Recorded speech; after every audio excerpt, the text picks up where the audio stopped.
tardes a todos y bienvenidos a la reanudación de este curso del ciclo de conferencias de la Academia de Psicología de España, al que titulamos Los miércoles con la Academia. Aunque normalmente tenemos una conferencia al mes y el próximo miércoles será la del profesor Prieto, no podíamos desaprovechar la visita a España de la doctora Aida Silla y el amable ofrecimiento que nos hizo como patrocinador el doctor Javier Valdés. Muchas gracias a ambos por su generosidad. La doctora Aida Silla es psiquiatra y psicoterapeuta y directora de la División de Salud Mental del Ministerio de Salud y Acción Social de Senegal.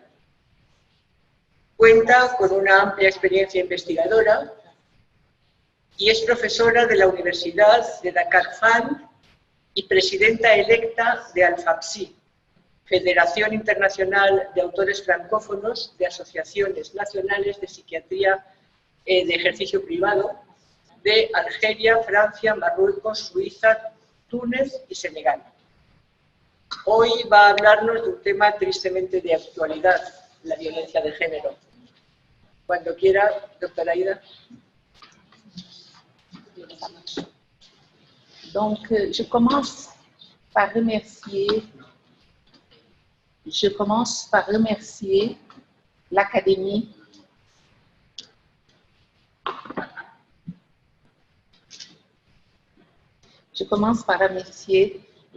de psychologie d'Espagne pour cette invitation qu'ils nous ont faite et pour nous permettre de partager avec eux notre travail sur les violences sexuelles et le genre dans leurs aspects psychosociaux.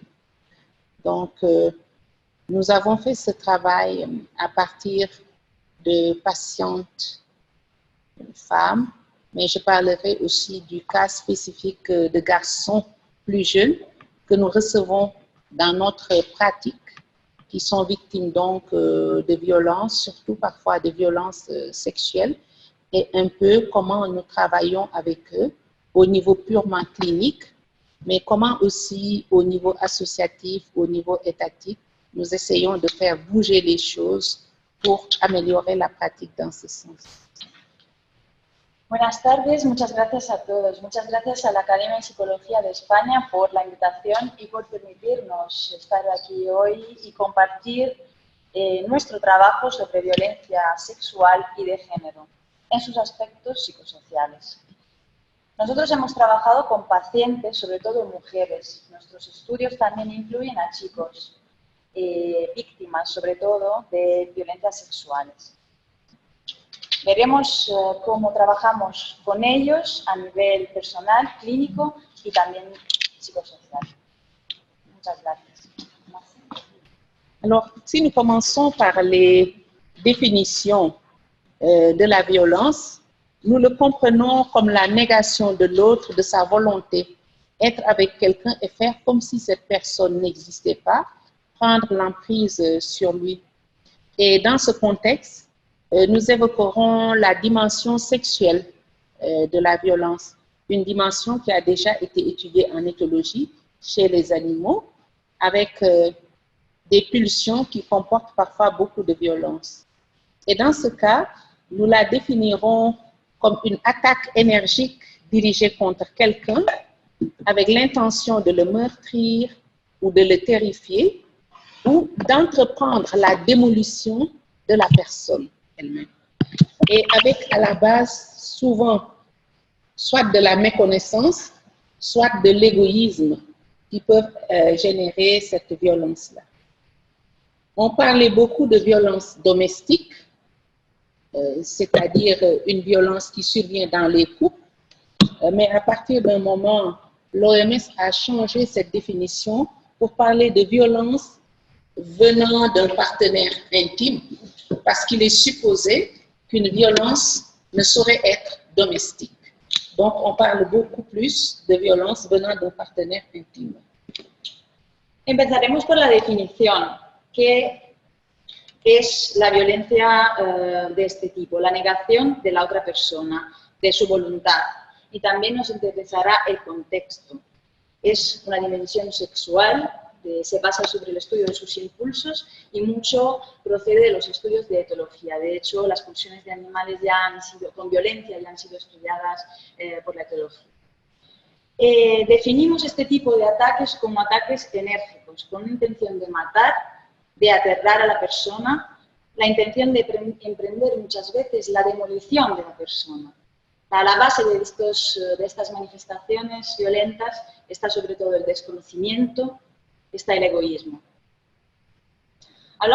Hemos hablado hasta ahora de violencia doméstica. Sin embargo, la Organización Mundial de la Salud cambió esta definición por violencia procedente de una pareja íntima. Es decir, que la violencia no solo se puede perpetrar en la casa, en el ámbito doméstico, sino que viene de la pareja sentimental de la persona. Les caractères que peuvent prendre cette violence, on peut avoir une violence visible par les stigmates qu'il reste. C'est le cas dans les violences physiques et parfois seulement dans les violences sexuelles, parce que cela peut être attesté par un médecin après un examen des signes de violence, mais ce n'est pas toujours, parce que parfois même la violence sexuelle peut ne pas être visible. Et nous avons à côté une autre violence beaucoup plus subtile, qui est invisible et surtout fait d'humiliation et de déstabilisation de la personne. Las características de estas violencias pueden ser tanto visibles como no visibles. Puede haber, de hecho, violencias invisibles, como pueden ser las físicas o las violencias sexuales, aunque muchas veces es difícil que haya un reconocimiento médico, incluso cuando la violencia ha sido perpetrada. Mientras que también hablamos de violencias invisibles, más sutiles, como la humillación o la desestabilización. Je vais parler des circonstances de découverte, parce que dans notre pratique, les victimes ne viennent pas vous dire « aidez-moi, je suis victime de violence ». Il n'y a pratiquement jamais de demande d'aide chez le psychothérapeute ou le psychiatre pour des faits de violence. Parce que les individus ont un problème à reconnaître qu'il s'agit d'une violence. Et à partir de ce moment, il leur est impossible d'en parler. Parce que très souvent, on peut penser une certaine forme de violence normale. Lorsqu'une femme est dans son couple, on lui conseille d'être résiliente, de supporter. La bonne femme est celle qui supporte beaucoup de choses dans son couple, qui est obéissante, qui est docile par rapport à son mari. Ce qui fait que parfois, lorsque la barrière est franchie par ce dernier, ce n'est pas toujours reconnu. On peut dire non, reste dans ton foyer, continue à supporter, c'est comme cela qu'il faut le faire. Et parfois aussi, il y a un lien de dépendance par rapport à l'abuseur. On va le voir. Je parle au féminin parce que je parle de la violence subie par les femmes, sont souvent dépendants de cet homme qui exerce les violences. Et puisqu'elles ne peuvent pas être autonomes, elles n'ont pas le choix d'arrêter ou de s'en aller. Donc, même demander de l'aide peut les mettre en danger et mettre la relation en danger. Donc, l'aide que nous apportons, elle est souvent fortuite. C'est de manière fortuite que nous découvrons qu'il y a une violence derrière une souffrance. Ça peut être au décours d'une conversation banale où certaines choses sont confiées au médecin ou au thérapeute. Cela peut être aussi lorsqu'il y a une violence avec traumatisme physique. Par exemple, une femme qui se présente souvent aux urgences avec des blessures, le médecin peut creuser, aller plus loin et découvrir qu'il y a une violence derrière. La violence sexuelle aussi peut être étayée parce qu'elle s'accompagne de stigmates physiques ou parfois lors de tentatives de suicide, parce qu'il y a des victimes qui sont parfois tellement désespérés qu'ils passent au suicide. Et lorsqu'ils en échappent, l'entretien qu'ils ont avec le médecin permettra de mettre en évidence une situation de violence qui a généré même ce comportement suicidaire.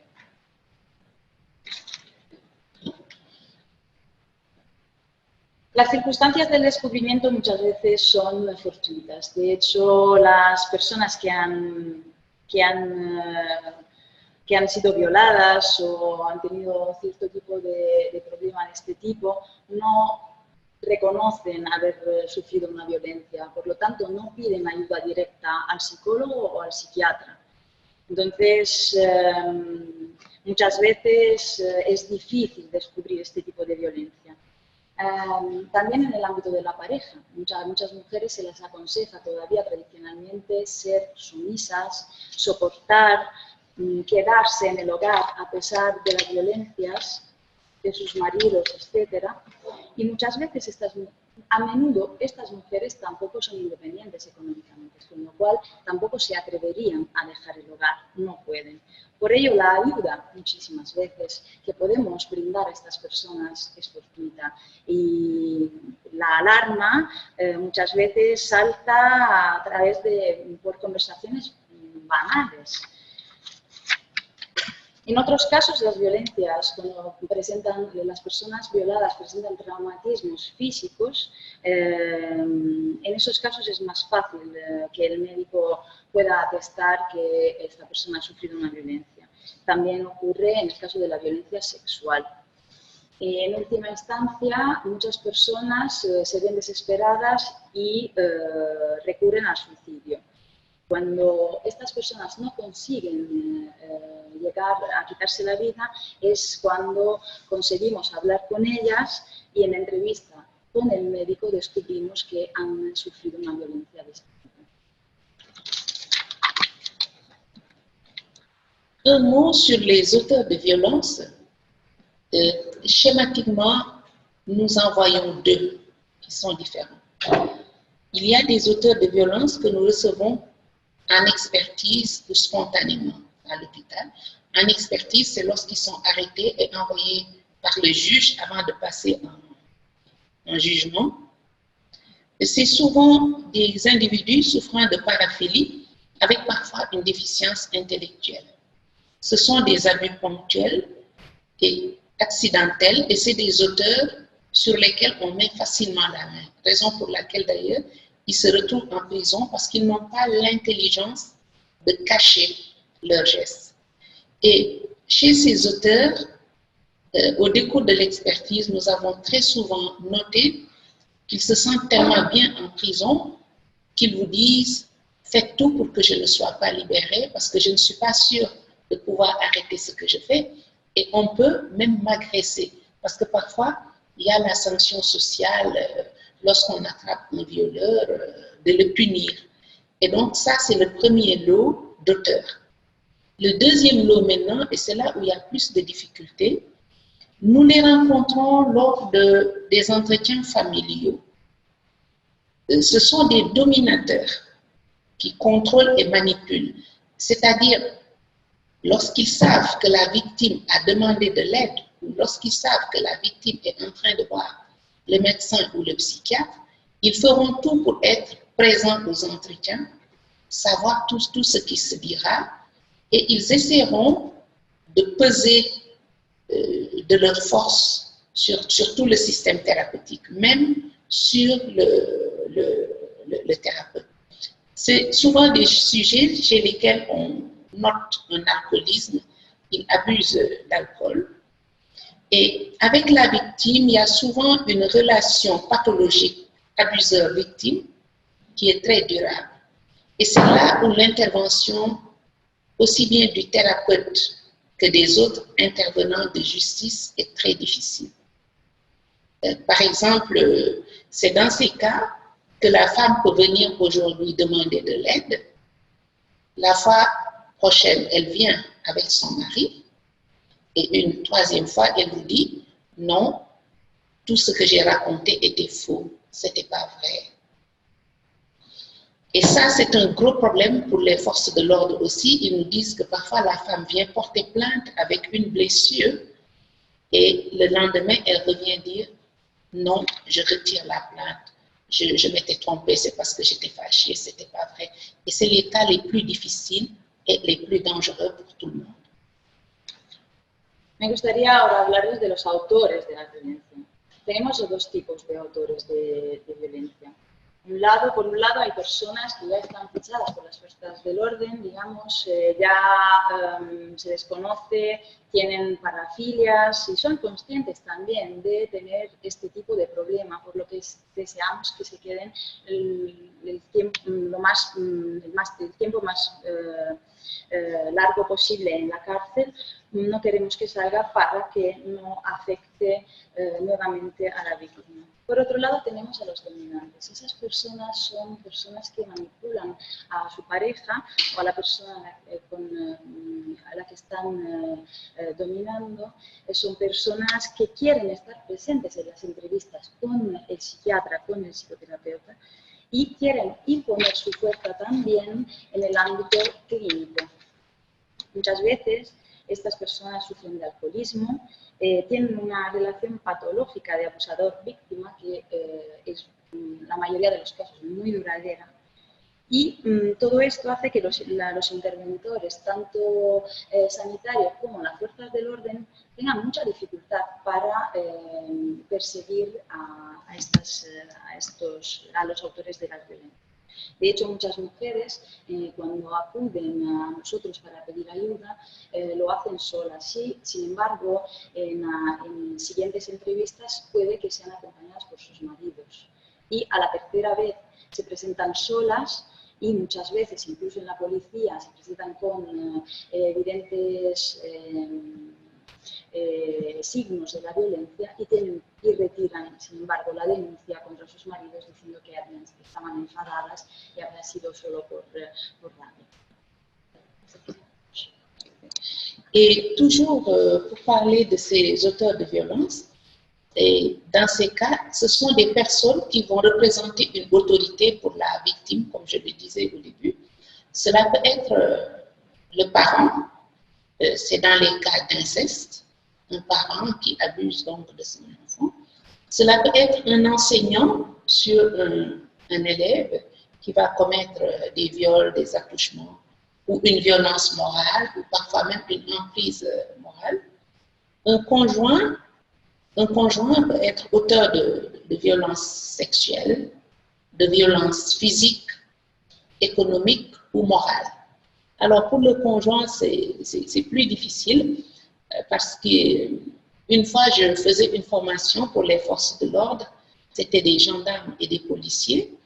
Et lorsque j'ai parlé de viol d'un conjoint, la plupart m'ont dit, mais comment on peut parler de viol chez des conjoints? Ça n'existe pas. Nous, lorsqu'une femme amène une plainte pour viol contre son mari, nous ne pouvons pas lui donner suite. Et j'ai essayé de leur expliquer que parfois, la femme pouvait refuser une relation sexuelle qu'elle jugeait dégradante dans sa manière ou dans son moment, surtout si on le lui faisait subir continuellement par chantage sur les enfants. Et du coup, eux-mêmes se sont rendus compte que c'était quand même une possibilité de violence et écoutaient beaucoup plus les plaintes, même si ça porte contre le conjoint. Cela peut être un employeur qui exerce un harcèlement sexuel ou un harcèlement moral. Les forces de l'ordre, donc avec des abus économiques ou sexuels, certaines personnes en état d'arrestation ont pu faire part de violences qu'ils ont subies d'ordre économique, sexuel ou moral de la part d'agents des forces de l'ordre. Cela peut être un guide religieux, parfois le guide religieux, quelle que soit la religion, parce qu'il y a une grande emprise sur la victime spirituelle et donc ça peut passer au chantage sexuel facilement. Cela peut être quelqu'un qui aide économiquement, qui permet à la victime de survivre et qui profite de cette situation pour l'abuser. Et parfois, cela peut être des individus divers, cela peut même être des inconnus dans le cas donc d'agressions subies dans la rue ou dans des lieux isolés. Los autores de violencia también pueden ser personas que representan una autoridad para sus víctimas. Es el caso de los padres, por ejemplo, cuando hablamos de incesto, de profesores, en caso de violaciones, tienen una influencia, de hecho, moral sobre su alumnado, y en seno de la familia también con la pareja, violencias sexuales, físicas, económicas y morales.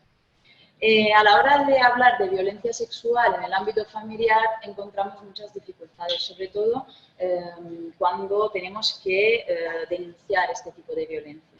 De hecho, una vez estaba hablando con la policía acerca de una violación, la violación de una mujer, y me dijeron, ¿cómo es posible que hablemos de violación en el ámbito familiar? No existe esto. Y yo creo que es porque muchas veces se entiende que la mujer tiene que ser sumisa con su pareja.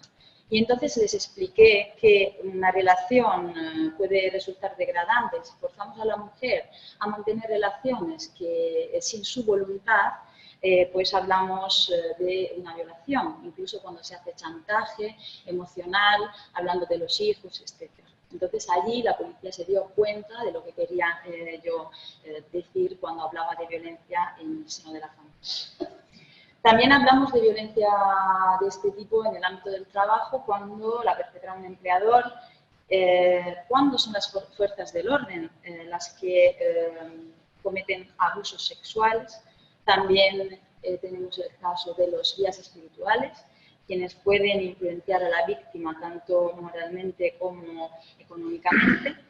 Y luego también tenemos el chantaje del apoyo económico, personas que abusan sexualmente de sus víctimas porque permiten su subsistencia desde un punto de vista económico. Y luego, bueno, tenemos otros tipos de abusadores desconocidos, como puede ser la agresión sexual perpetrada en la calle. Alors, lorsque nous nous intéressons à la personnalité de ces auteurs de violence, c'est presque toujours des dominateurs. Au plan physique, ce sont des personnes, quand vous les rencontrez, vous-même vous êtes impressionné, elles sont assez fortes physiquement. Au plan moral et religieux, ce sont des autorités reconnues qui parlent bien, qui expliquent bien les choses, qui peuvent facilement séduire. Je dirais même des séducteurs parce qu'ils vont bien parler, ils vont avoir de l'autorité, ils vont être très bien cultivés et c'est des gens qu'on écoute facilement. Et très souvent, ils sont aussi à l'aise au plan économique. Mais on sent très vite qu'il s'agit de contrôleurs. Ils contrôlent tout lorsque vous les avez en face de vous. Ils contrôlent les relations, qui est en relation avec qui, quelle est la relation, qu'est-ce que vous vous dites. Donc, chez les victimes, ils connaissent tout. Et lorsque vous les recevez, vous sentirez même que dans l'entretien, ils essaient de tout comprendre, de tout maîtriser. Et souvent, les victimes vous disent qu'ils contrôlent même leur corps. Il y a des femmes qui me disent, elles reviennent du travail, elles sont examinées comme s'il s'agissait d'un médecin qui les examinait pour voir sur leur corps, est-ce qu'il n'y a pas des stigmates, est-ce qu'il n'y a pas des odeurs, est-ce qu'elles n'ont pas rencontré quelqu'un d'autre. Les soins aussi qu'elles reçoivent, les prescriptions médicales, ils viennent même en entretien, savoir quelle est la relation avec le médecin ou le thérapeute. Ils isolent aussi la victime des aides potentielles. Très souvent, avant que la violence ne se déclare, la victime n'a déjà plus aucune relation. Quand elle est au centre de relation, la personne ne l'agresse pas encore. Mais elle commence par ses amis les plus proches. Je n'aime pas cette personne, il faut que tu arrêtes de la fréquenter. Ensuite, c'est la famille. Oh, ta famille, elle n'est pas bien, j'aime pas leur manière de faire, il ne faut plus les fréquenter. Ensuite, c'est la décrédibilisation par rapport aux aides institutionnelles, que sont les médecins ou les forces de l'ordre. J'ai même pu avoir un qui, avant d'agresser sa femme, lui a demandé de porter plainte pour une agression. Ce qu'elle a fait, après il lui a dit non, il faut retourner dire aux policiers que c'était juste une blague. Et effectivement, c'était une blague parce qu'il lui a dit quelque chose qui n'existait pas. Elle est partie dire que c'était une blague, elle a retiré la plainte. Et à partir de ce moment, l'abus a commencé.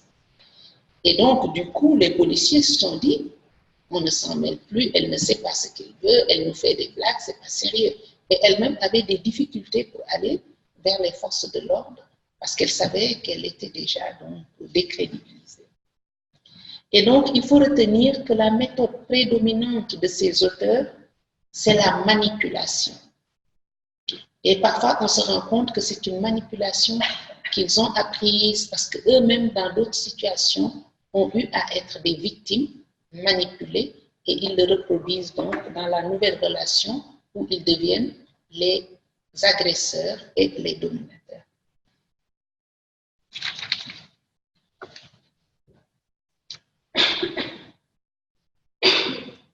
Si nos interesamos por el aspecto incluso físico de estas personas, veremos como los autores de violencia suelen ser personas grandes, que hablan muy bien, son cultivados la mayoría de las veces, son instruidos, quieren seducir a través de la palabra, quieren ejercer un cierto tipo de influencia sobre sus víctimas. A menudo también tienen dinero, poder, controlan a sus víctimas, controlan lo que dicen, lo que hacen, incluso quieren estar siempre presentes en las entrevistas que tienen con sus médicos. Las víctimas son controladas, hay mujeres que incluso son examinadas sus cuerpos para ver si después del trabajo, a la vuelta a casa, presentan marcas o olores, si han estado con han visto a otras personas. Quieren saber exactamente todo lo que nos cuentan. Cuando la persona, normalmente la víctima que ha sufrido este tipo de abuso, se acerca a nuestro centro y habla con los psiquiatras, el abuso ya está en un estado avanzado y normalmente no están en contacto con sus víctimas. Las personas los autores de estos abusos normalmente aíslan a la víctima. Son personas que al principio las víctimas confían en sus amigas, empiezan a contar la situación que están viviendo, entonces normalmente el abusador le impide, le dice, no, esta persona no está bien, no deberías dejar de verla. También cuando se sinceran con sus familias, ahí es cuando las aíslan también de sus familias e incluso intentan desacreditarlas frente a las fuerzas del orden.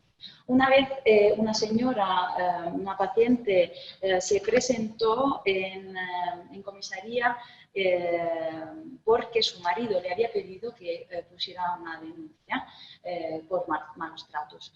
Entonces, antes de que ocurriera, digamos, la agresión, una vez vueltos a casa, le pidió que fuera la policía y que retirara esa denuncia y que dijera que era una broma. Entonces ella volvió a comisaría, retiró la denuncia, volvió a casa y fue ahí cuando empezó el abuso. ¿Eso todo por qué? Porque la policía sí, para que ella perdiera credibilidad, entonces la mujer quedó confusa y también la policía. Muchas veces los patrones de manipulación son aprendidos, es decir, estas personas, los autores de los abusos, han sido a su vez víctimas de situaciones violentas de este tipo. Alors, chez ces patientes qui se sentent agressées, nous avons retrouvé des circonstances assez communes qui semblent favoriser le fait qu'elles soient victimes d'abus. C'est la forte adhésion à des codes traditionnels sexistes.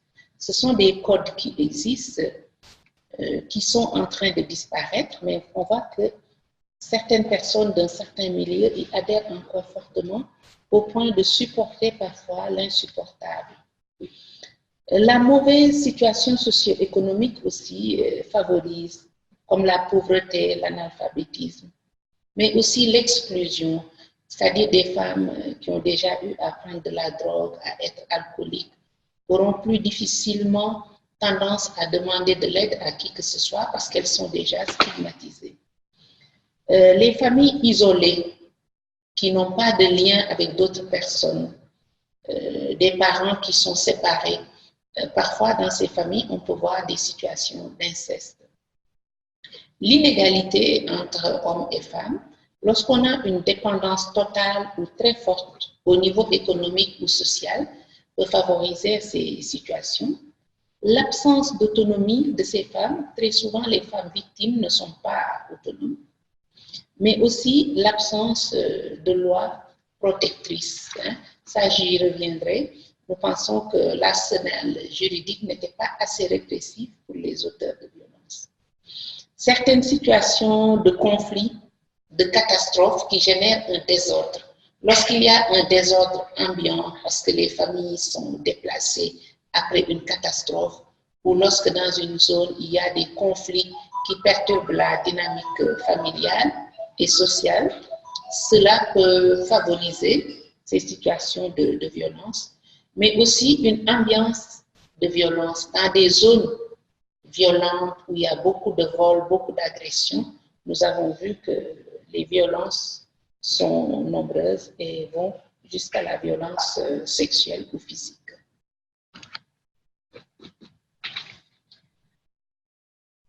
Gracias a nuestra investigación hemos encontrado patrones comunes en todas las violencias analizadas. Sobre todo, las violencias sexuales se deben a una tradición machista que prevé que la mujer aguante cualquier tipo de abuso, sobre todo en la pareja. Esto se debe también a pobreza, situación de analfabetismo, exclusión social. La mayoría de las mujeres que no piden ayuda tienen problemas con las drogas, son alcohólicas, etc. También en familias aisladas o en padres que están separados hemos analizado una tasa de incestos elevada. La dependencia económica de las mujeres también es uno de los otros factores que se repiten en este estudio. Creemos también que las leyes que protegen a las mujeres que sufren abusos sexuales no son ausentes y que el arsenal jurídico es escaso en este caso. Luego tenemos el caso de catástrofes naturales, situaciones de caos, familias desplazadas, conflictos, todas situaciones que favorecen este tipo de violencia. Y, por supuesto, también un ambiente violento en el que ya existe otro tipo de delitos como robos, agresiones. Allí es donde también hemos encontrado más casos de violencias sexuales. Si nous revenons rapidement sur la violence sexuelle, nous l'avons dit tantôt, donc ce sont des rapports sexuels imposés par la force, la menace ou la manipulation. Et donc, ce sont des relations qui sont subies par peur de ce que le partenaire peut faire à la victime elle-même ou parfois sur ses enfants. Et c'est très souvent des rapports sexuels vécus comme dégradants. Cuando hablamos de violencias sexuales también vemos cómo estas son impuestas mediante fuerza, amenazas, manipulación. También las víctimas sienten miedo por su propia persona y por sus hijos. Et pour les violences psychologiques, c'est le fait d'insulter la personne, de la culpabiliser en l'accusant parfois de choses qu'elle n'a pas faites, de l'humilier ou la rabaisser devant d'autres personnes, l'intimider ou faire peur volontairement, certains crient ou cassent des objets, ou menacent de faire mal à un de ses proches. D'autres vont afficher de l'indifférence. Nous voyons parfois des femmes qui souffrent du fait que leur partenaire ne les regarde plus, ne leur parle plus, peut sortir, rentrer à la maison sans leur dire un mot. Cela peut être la jalousie excessive, à la limite paranoïaque, avec interdiction de sortie, séquestration au domicile. J'ai eu personnellement à recevoir une femme qui avait un niveau intellectuel assez important, mais qui a été obligée de refuser des postes parce que ses heures lui étaient imposées avec ce poste de responsabilité. Elle était obligée de rester longtemps hors de la maison. Et on note un contrôle de toutes les activités, même professionnelles, par le conjoint. En el caso de las violencias psicológicas tenemos el hecho de insultar, rebajar a la víctima, humillarla delante de otras personas, también intimidarla o aterrarla voluntariamente mediante gritos, rompiendo objetos, amenazando con hacerle daño a ella o a sus hijos o a personas cercanas. Otro tipo de violencia también psicológica puede ser la indiferencia. Muchas mujeres sufren porque su pareja la ignora. Pueden entrar y salir de sus casas sin que se les dirija la palabra. Los celos paranoicos muchas veces llegan hasta el punto de que, por ejemplo, una de mis pacientes que tenía un nivel intelectual bastante elevado y un puesto de responsabilidad que la tenía lejos del hogar durante muchas horas, se viera obligada a dejar de estar fuera de casa, de salir, porque no se lo permitía su pareja. Entonces, hay un control total de las actividades de las víctimas, incluso a nivel profesional. Un mot sur le cas spécifique des enfants, parce que cela nous a paru important d'en parler, parce que souvent c'est des enfants qui subissent un abus, mais qui n'ont pas forcément les bons mots justes pour en parler avec l'intervenant.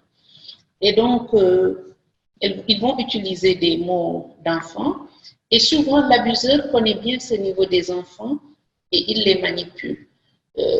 Nous avons souvent vu des enfants à qui l'abuseur disait « nous allons faire les devoirs ». Et donc, les actes qu'il faisait sur lui, il appelait ça faire les devoirs. Alors que dans la loi, il fallait que l'acte soit nommé précisément, alors que l'enfant ne pouvait pas parce qu'il ne savait pas le mot pour désigner un attouchement sexuel, pour désigner un acte sexuel. Mais sur ce plan, nous avons beaucoup avancé au Sénégal avec les forces de l'ordre en travaillant sur les images. Parce que même si l'enfant ne pouvait pas dire ce que l'auteur lui avait fait, sur un dessin ou sur une poupée, il pouvait le montrer. C'est ainsi que lorsque le juge l'interroge, il dit « oui, il m'a mené faire les devoirs », il lui demande de montrer sur une poupée comment on fait les devoirs. Et quand l'enfant touche certains lieux sur la poupée, le juge ou le commissaire enquêteur comprendra que cet enfant a subi des attouchements ou a subi des violences. Et nous avons aussi, avec les policiers, convenu d'éviter les répétitions d'audition des enfants, aussi bien ce qu'il va dire que les examens. Et maintenant, ces auditions d'enfants sont filmées une fois par l'enquêteur et c'est ce même film que les juges pourront voir. Ça va les éviter le traumatisme de répéter devant tout le monde ce qui s'est passé. Et ça, c'est un consensus que nous avons eu au Sénégal avec un projet où les intervenants étaient les forces de l'ordre, les psychiatres, les travailleurs sociaux, pour arriver donc à ce dispositif de travail. Et pour les jeunes garçons aussi, il faut faire très attention parce que les médecins n'ont pas le réflexe de les examiner pour un abus sexuel venant d'un homme. On pense aux filles, on les examine par le gynéco, alors que les garçons peuvent recevoir un abus sexuel. Maintenant, la sensibilisation s'est faite et on essaie aussi de les examiner pour voir s'ils ont subi un abus sexuel de la part d'un homme. Vamos a hablar del caso difícil de los niños. Es difícil que un niño pueda conocer las palabras para expresar la agresión sexual. Porque normalmente el pedófilo conoce a los niños, entonces les dice, por ejemplo, vamos a hacer los deberes, y el pequeño usa palabras de niños propias del lenguaje infantil para referirse a lo que realmente ha sufrido, a la violencia sufrida. Entonces, vamos a hacer los deberes, no es suficiente para la ley de Senegal, en la que se especifica que el niño debe expresar con palabras el acto sexual que ha sufrido. Entonces, en este caso hemos avanzado mucho en Senegal porque ahora los interrogatorios se llevan a cabo mediante la ayuda de dibujos o de muñecos. El niño puede ser interrogado por el juez o el comisario e indicar sobre el muñeco qué es lo que significa hacer los deberes. Vamos a hacer los deberes. También se evita repetir los interrogatorios. De hecho, hoy en día, el interrogatorio es grabado, se evita traumatizar al niño abusado y los jueces o la policía puede volver a mirar el vídeo sin tener que volver a interrogar. Este es un proyecto en el que hemos participado los psiquiatras, la policía y también los jueces. Otra cosa muy interesante es que normalmente es muy difícil descubrir la violencia en niños porque se suele reconocer a niñas, se las reconoce ginecológicamente, pero es muy difícil de descubrir la violencia sexual perpetrada por hombres sobre niños.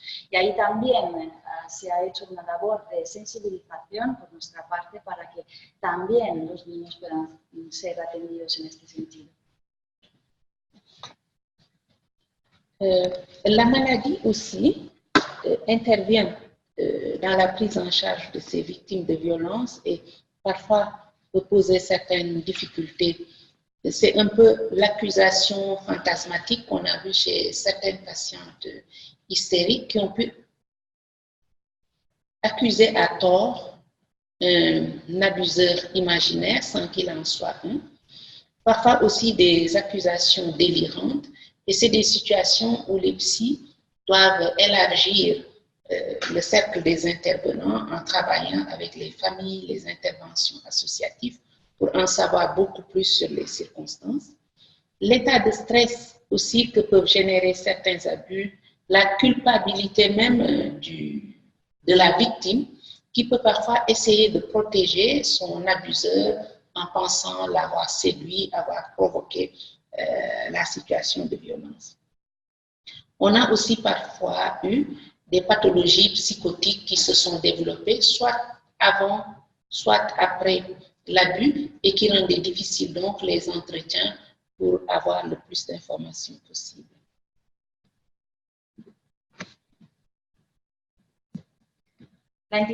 También es cierto que algunas enfermedades pueden estar involucradas en este tipo de violencia. Es el caso de acusaciones fantasmagóricas en histéricos, es decir, acusaciones contra un abusador que no existe.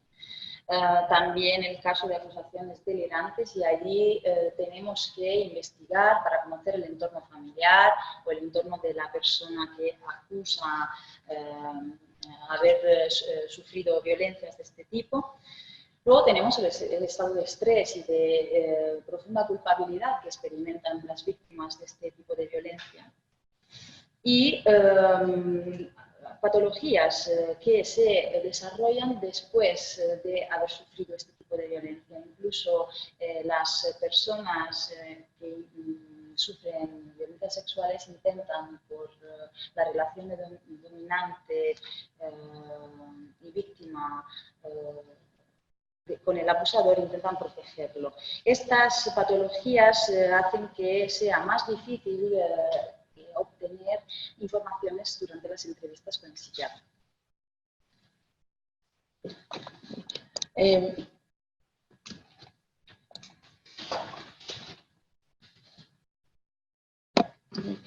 Alors, l'aide apportée à ces victimes peut parfois être rendue difficile parce qu'il y a un regain d'intérêt sur ces questions, avec des associations qui militent contre la violence des femmes.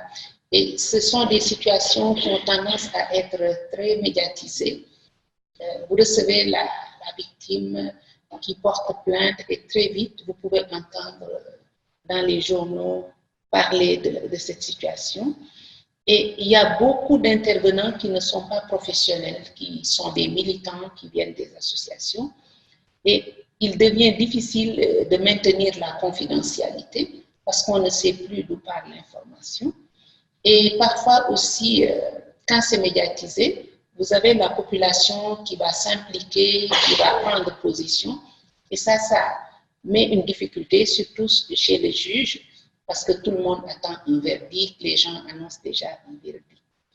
Et toujours pour repréciser les choses, on se demande qui doit être pris en charge, qui est la victime, comment est-ce que cette victime pourra être aidée, la place de la famille, la place de l'opinion publique et la place des divers intervenants.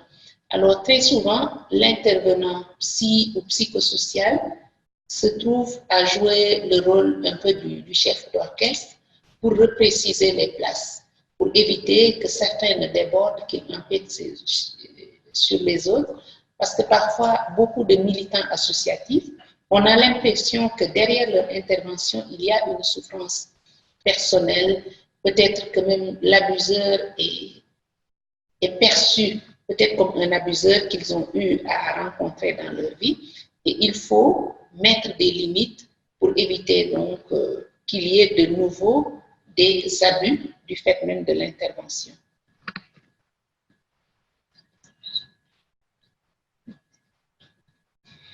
Muchas veces el prestar apoyo o ayuda a estas personas resulta difícil también por la mediatización de algunos casos. Incluso gracias a que cada vez estamos más sensibilizados con la violencia de género, por ejemplo, hay muchas asociaciones ya que militan para evitar estas situaciones y no siempre son profesionales. Esto conlleva que no se pueda mantener una cierta confidencialidad. Incluso la mediatización hace que se implique la opinión pública y esto puede entorpecer los trabajos de jueces e investigadores.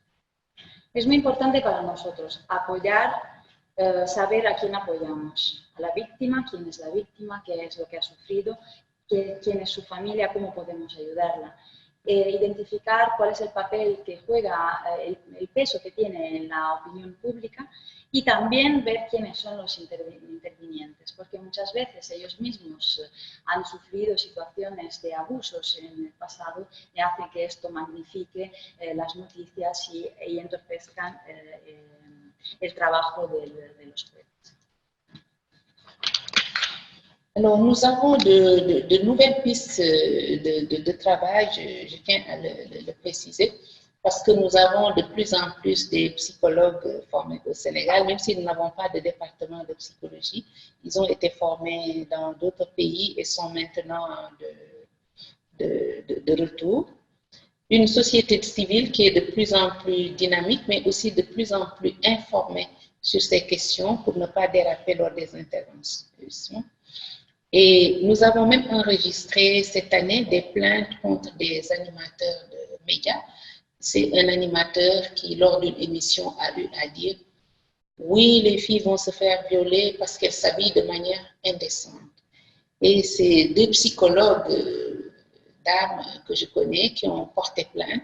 Et aujourd'hui, cet animateur est interdit d'émission à la télé. Il ne passe plus à la télé. Nous avons assisté aussi à de grands procès pour violence contre des personnalités, des autorités, avec une forte mobilisation des associations de femmes médecins, des associations de femmes juristes et d'autres associations de femmes. Et il y a eu des peines. Et maintenant, les gens font beaucoup attention. Je pense que c'est un phénomène qui est en train de régresser. Parce que souvent, les auteurs ne faisaient pas attention, ils pensaient juste qu'ils pouvaient faire certaines choses, qu'ils pouvaient dire certaines choses, mais ils deviennent beaucoup plus attentifs parce qu'ils voient en face une résistance. Hay nuevas estrategias de trabajo para combatir este tipo de abuso. En primer lugar, formamos a más psicólogos en Senegal. Aunque el Departamento de Psicología de la Universidad de Senegal esté cerrado, muchos de nuestros psicólogos se forman en el extranjero y luego regresan a su país. La sociedad civil es más dinámica en el sentido de que tiene más conocimiento de esta lacra y no oculta los abusos. Hay quejas ya oficiales contra medios de telecomunicaciones, es decir, que algunas asociaciones de mujeres juristas, por ejemplo, hacen que estas personas no puedan afirmar lo que quieren en los medios de comunicaciones.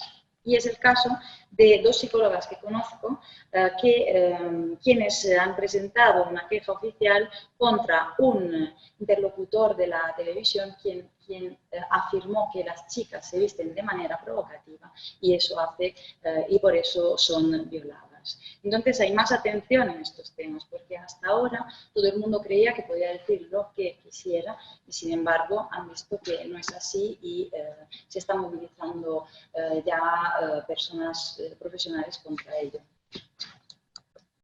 Alors, les principes de l'aide que nous apportons à ces victimes, c'est surtout de repérer les circonstances favorisantes dont nous parlions au début, mais de permettre un espace de parole pour les aider à dire ce qui se passe, maîtriser les intrusions du partenaire dans l'espace d'écoute de l'agresseur, éviter surtout de les stigmatiser.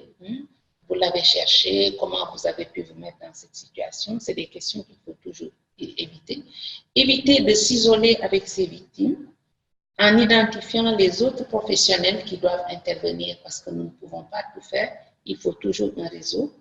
Gagner leur confiance en contrôlant la médiatisation et surtout en les protégeant vis-à-vis de l'abuseur. Los principios del apoyo que brindamos a estas personas, sobre todo, se rigen por la detección de las circunstancias favorecedoras de las que hablamos al principio de la conferencia. Permitimos un espacio de escucha en el que las personas puedan expresar en sus palabras, verbalizar lo que les ha pasado. Controlamos que no vayan acompañadas por sus agresores. Entonces, que no haya intrusiones en este espacio de escucha. Evitamos estigmatizar a la víctima, es decir, no les decimos, pero ¿cómo te has podido meter en esta situación? ¿Cómo te has dejado arrastrar? Evitamos aislarnos con las víctimas, identificamos a otros profesionales que puedan brindar apoyo a estas personas. Y sobre todo, evitamos la mediatización de los abusos y generamos confianza. Protección frente al abusador. Et si la relation de confiance est établie, il faut voir toutes les violences qui sont subies et organiser leur prise en charge, mais surtout aider les victimes à rétablir des relations saines et aidantes, les informer et les soutenir pour les procédures judiciaires et identifier tout le réseau d'intervenants. También, una vez establecida la confianza con estas personas, organizamos el conjunto de violencias que han sufrido para poder organizar la ayuda que tienen que recibir. Entonces, puede ser un apoyo traumatológico o ginecológico. Ayudamos también a que establezcan relaciones sanas para poder reintegrarse sanas y cuidadas. Informamos y apoyamos en procesos judiciales y identificamos una red de apoyo, sean asociaciones o ONGs, que nos puedan ayudar en este trabajo. Et si nécessaire, il faut les isoler par l'hospitalisation ou les héberger dans le centre d'accueil. Il faut penser aussi à protéger des enfants s'ils en ont et à leur apporter l'aide pour qu'ils puissent eux-mêmes se protéger au domicile, au lieu de travail, ou n'importe où qu'ils pourront se trouver. También es necesario muchas veces aislar a la víctima de su abusador, sea a trámite de hospitalización o casa de acogida. También tenemos que pensar en la protección de los niños, si las víctimas tienen, y brindarle apoyo a la víctima para que se sepa proteger tanto en su domicilio como en el lugar de trabajo. Il faut aussi les conseiller pour améliorer leurs conditions de vie en ayant des activités, les sensibiliser sur le sujet pour qu'ils puissent poser des limites à ne pas franchir ou se laisser dévaloriser par la violence, et surtout les enrôler pour les plaidoyer, pour renforcer donc les textes de loi qui vont les protéger. Tenemos que aconsejarlas para que puedan reemprender sus vidas, sea a través de actividades generadoras de beneficio o también para que reconstruyan su identidad, porque muchas veces el abuso ha hecho que no consigan ir adelante. Sensibilizarlas sobre el tema, educar acerca de los límites que existen y que no hay que sobrepasar y de ayudar a defenderlas a través de refuerzo de un arsenal jurídico que brindamos para que puedan estar siempre asesoradas. Et avant de terminer, dire qu'il y a beaucoup d'actions militantes qui sont en cours sur cette question et qui fédèrent beaucoup de femmes en même temps, les médecins, les psychologues, les juristes, Et tout ceci pour améliorer l'arsenal juridique qui va protéger les personnes vulnérables des violences. Et actuellement, il y a beaucoup de campagnes de sensibilisation qui se font à travers le pays, de grandes expositions avec des personnalités féminines qui viennent les parrainer pour que tout le monde sache ce qu'il en est de ces questions-là.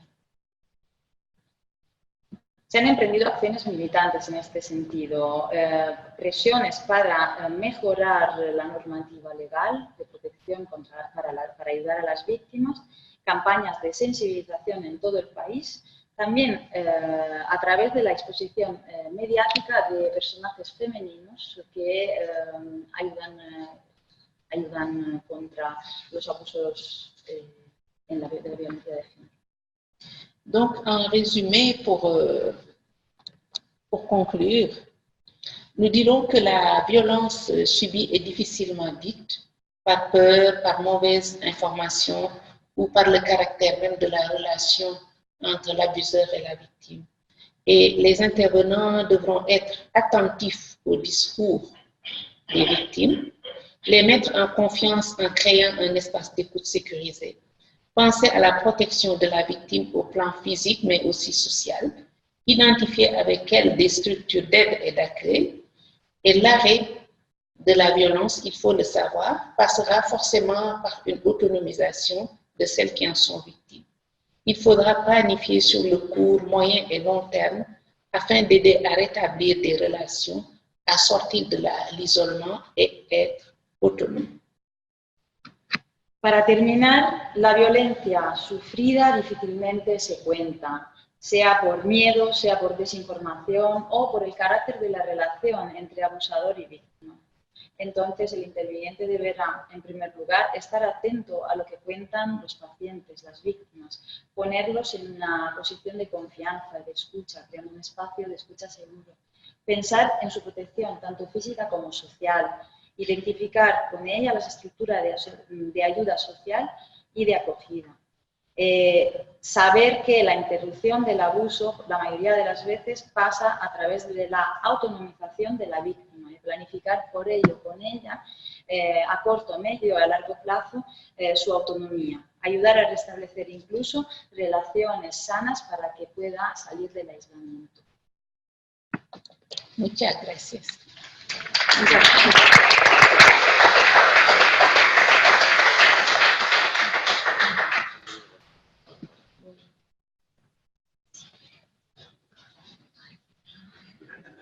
Muchas gracias, doctora Silla. Pasamos a un pequeño debate si el público tiene alguna pregunta que hacer. Una pregunta muy breve. ¿Qué prevalencia existe de violencia de género en Senegal? Alors, nous n'avons pas eu d'enquête en population générale. Tout ce que nous avons, ce sont les données des services de répression et des services médicaux combinés qui nous mettaient sur l'année, pas cette année 2019, sur l'année 2018, au niveau de la capitale Dakar, nous avons eu à traiter plus de 300 cas de violence sur le genre. No hay una encuesta que nos haya dado, digamos, una información general de datos de todo el país, pero sí a través de los servicios sanitarios que han prestado atención a las víctimas. En el año 2018 hemos podido constatar 300 casos de abusos. Sí. Senegal tiene muchos grupos étnicos. Il y a des communautés ethniques, groupes, et il y a des européens, et il y a hay los europeos, hay grupos de etnias diferentes y con religiones también diferentes. Hay musulmanes, hay cristianos y ¿hay alguna diferencia, hay aspectos diferenciales entre esos grupos?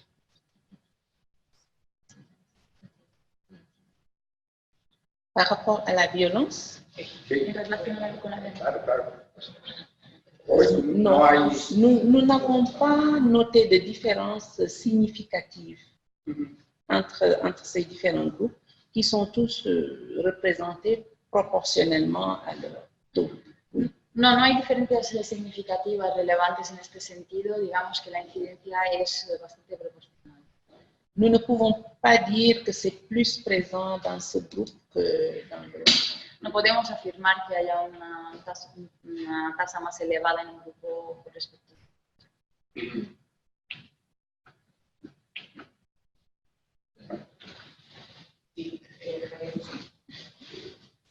Un poco contra lo que parece que el tópico indica, yo he alguna vez leído que no hay más violencia doméstica en las familias en régimen de poligamia que en régimen de monogamia, pero a lo mejor estoy equivocado y que no hay.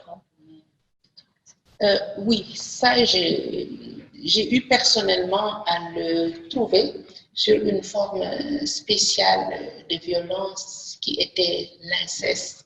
Quand j'ai travaillé avec des filles victimes d'inceste, aucune ne venait de famille polygame. Il n'y en avait pas. Et l'hypothèse que j'émettais était qu'en général, une famille polygame était assez bien intégrée. Elle n'était pas isolée. Alors que l'inceste venait dans des familles très isolées qui n'avaient pas de relation avec d'autres, qui vivaient même parfois à la périphérie des zones d'habitation ou complètement en dehors, ce qui était impossible dans une famille polygame où tout le monde était ensemble, où on se voyait. Ça, c'est un constat que j'ai eu à faire. Sí, efectivamente, la mayoría de los casos de incesto, todos los casos de incesto que he podido analizar, ninguna víctima procedía de una familia polígama. Es decir, que mi teoría es que las familias donde las familias polígamas son menos aisladas. Sin embargo, las violencias de este tipo, el incesto, se produce en familias que viven en las afueras, que son familias que viven aisladas de los demás.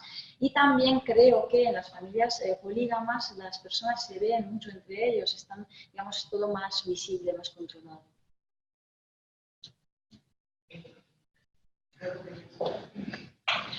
Se aparta un poco de su enfoque clínico psiquiátrico, es muy interesante lo que usted ha dicho.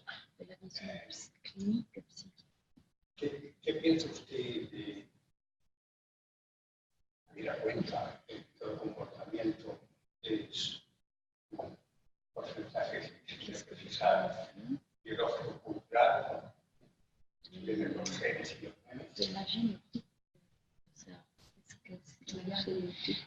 Perdón, de la parte biológica que interviene en la... Todo comportamiento, ya sabemos, que interviene en la parte genética y en la parte biológica. ¿Qué piensa usted de la gran tradición darwiniana, la teoría de la selección sexual, los darwinistas, acerca de que, bueno, los hombres o las evolucionistas somos todos unos violadores potenciales, como por otra parte la esterilidad ya lo dijo, ¿no? Y que los discursos amorosos, en este caso, un caso refuerzan, en otro caso disuaden, pues ese impulso, ¿verdad?, biológico, con natural, con de los hombres. El caso del amor romántico occidental es un intento espíritu, ¿no?, a constituir a la mujer como un objeto, ¿no? ¿Qué piensa usted de la darwiniana? Oui, pour redevenir psychiatre, revenir à la psychiatrie, comme vous avez dit, je pense que tous ces comportements sont multifactoriels. Mon orientation me pousse à dire que c'est multifactoriel, autant bio, psycho, social. Sur les trois, c'est le trépied sur lequel reposent ces troubles. Mais en même temps, dans le travail, nous essayons d'être dynamiques, de ne pas figer l'individu dans quelque chose de non mobilisable avec quoi on ne pourra pas travailler. C'est surtout d'examiner, d'écouter, pour voir sur quoi nous pourrons jouer pour amener un changement positif. Si nous pensons que l'abuseur est un délirant paranoïaque, il est évident que nous essayons de le conseiller, de l'orienter vers des soins. S'il faut jouer sur les interactions relationnelles au niveau de la famille, c'est ce que nous ferons. Mais en priorité, c'est la protection des victimes d'abord qui va être le focus, parce qu'il ne faut pas qu'on rentre dans des détails jusqu'à ce qu'il y ait donc des conséquences déplorables. Voilà ce que je peux dire sur cette question. Ça veut dire que polygamie, vous ne trouvez pas inceste. Vous le trouvez seulement dans une famille isolée. Alors, ça fait plus social. Es que, ¿queréis que voy primero, traducimos la contestación de la doctora? Sí, Rocío, para decir primero lo que ha dicho ella. Para mí, que soy una psiquiatra, obviamente el violador, la situación del violador tiene que ser enfocada, digamos, con una visión multifactorial, que sea biológica, psicológica o social, sociológica. Digamos que estos son los tres pies del trastorno, este trastorno. En el trabajo prefiero no encarcelar, no encajar a esta persona dentro de un molde fijo para poder trabajar con ella. Entonces, el abusador escuchamos también al abusador, si es el caso, si sufre de una dolencia psíquica, si es delirante, por ejemplo, lo curaremos de una forma, podemos ayudarle si tiene problemas relacionados con la familia, pero en todo caso lo más importante para nosotros es proteger a la víctima. Perdón, la pregunta lo de la policía. no, perdón, me he dado cuenta que no habla de francés, perdón. Entonces, mi pregunta es, ella misma ha dicho que en una familia, digamos, con varias mujeres, es decir, la poligámica no existe incesto, que existe en familias. Por tanto, deduzco, o sea, la división es que hay más de cultural, en ese caso, que lo biológico, digamos, bueno, perdón, pero perdón por las señas tampoco es.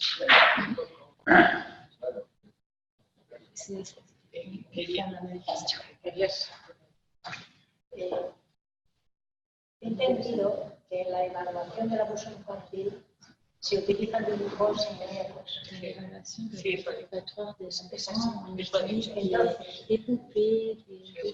Pero en los últimos tiempos se ha desaconsejado totalmente ese método porque supone una sugestión respecto de las respuestas del niño. Y hoy, en este momento, solo se permite la narración, es decir, lo que el niño narra espontáneamente sin que haya inducción a través de dibujos, de muñecos o de preguntas concretas. No se puede. Entonces, me gustaría saber cuál es la situación en el Senegal.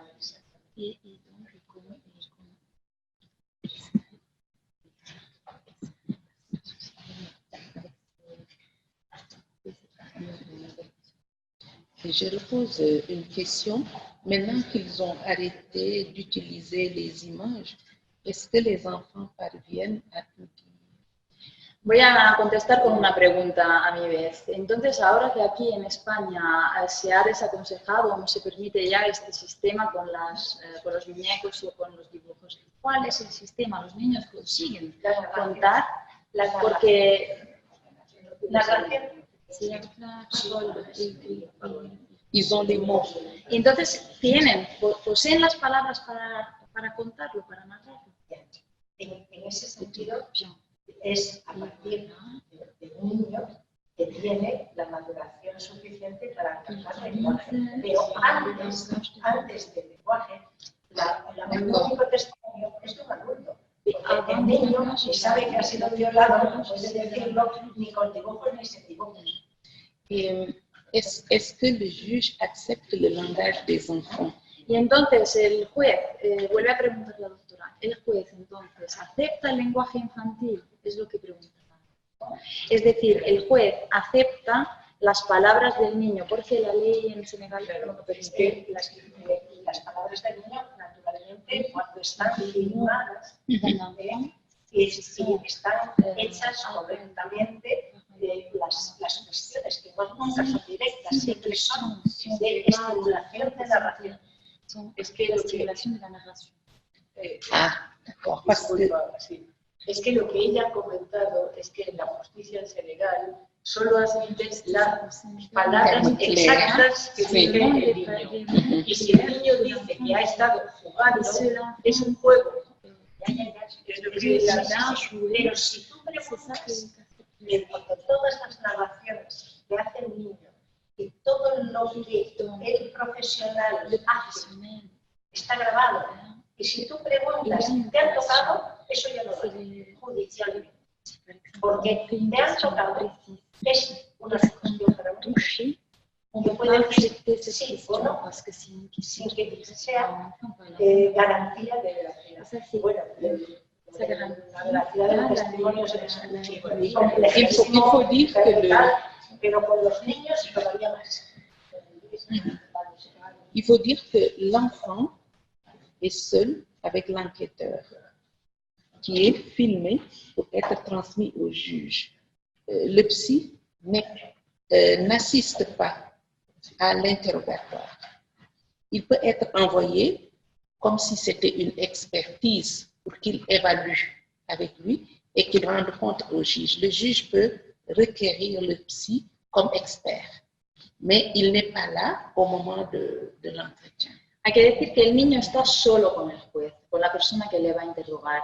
Está solo y no se admite la presencia de ningún psicólogo o psiquiatra. Entonces, se puede requerir después que esta persona ayude en los trabajos judiciales, pero no está presente. C'est différent. El juez no es experto. Le juge n'est pas un Puede expert, conseguir Mais il appelle les experts. pero sí los puede llamar. Oui, mais pas tous sur le même Vale, temps. no todos a la vez. Puede apelar, llamar a un psiquiatra, pero no están todos presentes cuando se le... Sí, igual la registración. Oui, l'enregistrement. Entonces, solo pueden ver, dice la doctora, No, estaba en otra cosa. solo el psiquiatra o el psicólogo solo puede visionar la grabación, no está presente. Interrogatorio lo hacemos. Muchísimas gracias a todos por la asistencia, muchísimas gracias a la doctora Cilla por tan interesante conferencia. Yo creo que muchos de las cosas que nos ha contado, por desgracia, son las mismas que en España.